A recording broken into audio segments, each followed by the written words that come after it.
In today's video, I'm going to teach you how to merge layers in Figma. This is a simple but really useful skill that keeps your design files clean, organized, and easier to manage as your projects grow. Let's start with the basic idea. When we talk about merging layers in Figma, we're really talking about taking multiple shapes or objects and combining them into a single layer. This is especially helpful when you have a group of shapes that you no longer need to edit individually, and you just want to treat them as one unified object. First, make sure you have your shapes or objects ready on the canvas. These could be rectangles, circles, icons, or any vector shapes you've created.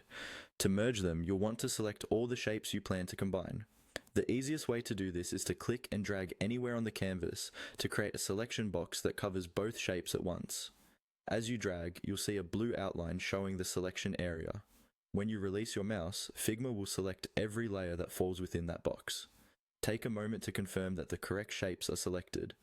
You can check this in the Layers panel on the left side of the screen, where you should see all the selected layers highlighted.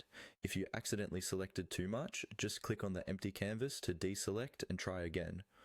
Or hold Shift and click on any layer you want to remove from the selection.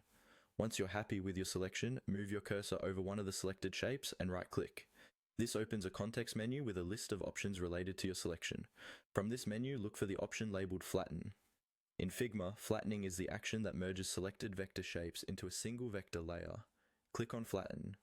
As soon as you do this, Figma will combine all the selected shapes into one merged layer. You'll notice in the Layers panel that the multiple separate layers are now replaced by a single vector layer. On the canvas, everything will look the same visually, but functionally, you're now working with just one object. From here, you can move, resize, or style this merged layer, just like any other single shape. This keeps your file tidy and makes it easier to manage complex designs. And that's all you need to do to merge layers in Figma using the flatten command.